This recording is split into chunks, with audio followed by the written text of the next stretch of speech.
Welcome to another episode of Unstuff in Turkey podcast. We're at Nordic Monitor here, and let's see. UN warns Turkey could face war crimes for plundering of Syrian wealth. This is nothing new. It's May right now. I'm doing catch up. I'm playing catch up from April, which is April 25th. This is when this came out. But the point I wanted to make, we just passed the Remembrance Days for Armenian genocide carried out by Turks, specifically the Ottoman Empire, and the Armenian genocide. So the Remembrance Day days for both of those have been just passed. We've just passed them, and here we go. Plundering of Syrian wealth. I'm sure there's more to this in the sense that, there's money, there's artifacts and whatnot that's being, smuggled out of Syria. But the real damage, who knows? This is very similar to their behavior in the past. So in other words, nothing has changed. Let's go into it a bit more detail. Of course, just like as I always say, all the sources, information, and all that would be in the description box.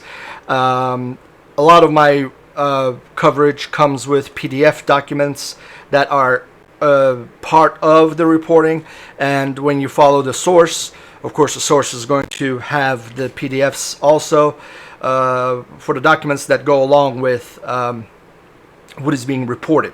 So the torture, ill treatment, abduction, and plundering of economic resources, the confiscation of buildings and land, and the levying of taxes in territories under the control of the Turkish military and affiliated armed groups could cause, Turkey to be charged with war crimes. UN investigators have warned. Now, for those of you that don't know, what's going on in Syria is not just a civil war. It's not just two sides that are fighting or people are fighting against the government. No, there's the governmental forces, and there are various other groups that are simultaneously fighting each other. I think it's like 5 altogether, with the government included. So it's sometimes people argue and say that, why are Syrians escaping Syria and going to other countries? They should stand and fight. It's not that simple, in the sense that it's let's say one country invades another, then the patriotic rhetoric will always say, regardless of what country it is, that you will stand and fight. At least that is very safe to assume, because that's one of the common denominators of nationalism, regardless of what part of the globe we are. But what's going on in Syria is slightly different. There are many parts, and it's kind of like,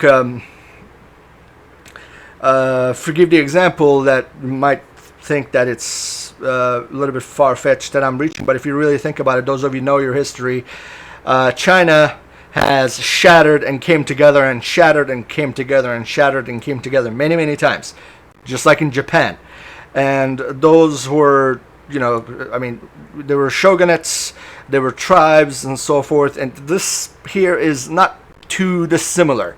It's just that some groups have political arguments, some have nationalistic arguments, some have ethnic arguments, and then there's the government forces.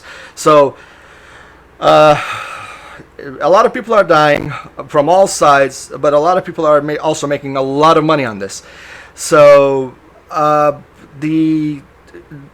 there's various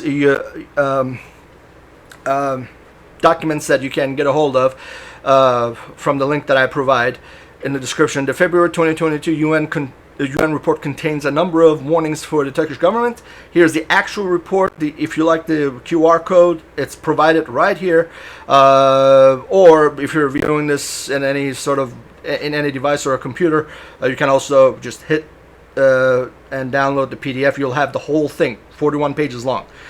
And it's just Mohammed Al-Jazm, aka Abu Amshah. He's spoken of right down here. So, what you want to call it? Here's the UN report in September 2019 detailed a series of rights violations in Syria after Turkish military intervention. And the QR code is right there, and of course you can also download it. 21 pages long, along with the barcode, the official barcode for the General Assembly. And this is Talip Öztürk, a businessman who operates as a caretaker for the stashed wealth of Turkish President Recep Tayyip Erdogan. Erdogan is making it's like when hard drugs were introduced to U.S. in the 1970s. Through, the Italian mob and trickled down to various other gangs in the major metropolitan cities and the urban areas.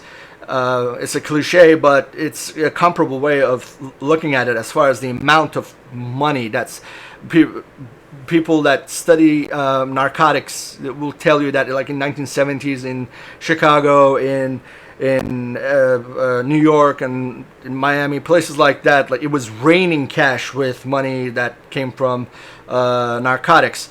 And it's not too dissimilar to what, in the quantity, it's not too dissimilar to how much Erdogan is making money. I'm not just talking about his presidential salary, but the money that he's plundering from all over the government, the defense contractors that are related to him, and various other organizations around the world, and along with people like him, who is just basically doing his dirty work. Simple way of thinking about it is this. Imagine you went as a kid and stole your friend's candy bar, right? But you don't want him to find it. What do? You take it home, you give it to your mom, or you give it to one of your siblings, or you just, go inside and hide it under a couch, and you run back outside as if nothing has happened.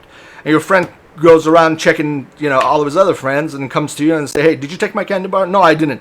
But, such and such, guy over there said they saw you taking it. I haven't been home. Dude, check my pockets. It's empty. Look, I'm not, I don't have it down my shirt. I don't have it in my pockets. I don't, they're lying." And long story short, that guy's out of a candy bar, and you just got away with theft. It's that logic. It is that elementary. And what's tragicomical is that as they're doing this, they think that they are just brilliant and they're getting away with it. Just because nobody in Turkey is talking about it, and if they do talk about it, they'll get censored at the least, and they'll be prosecuted and thrown into jail and get their key thrown away to their cell. So it's laughable for all the wrong reasons, unfortunately. Here's a part of a letter submitted to the UN by the Syrian ambassador. You can also download this. It's just 2 pages long. And I'm not going to take any more of your time. This is the U.S. 2022 report on Syria as a whole. There's 25 pages, and the QR code is right here. You can also download it, and the link is in the description. I don't want to take any more of your time. Thank you so much. And this concludes this particular report for God and country.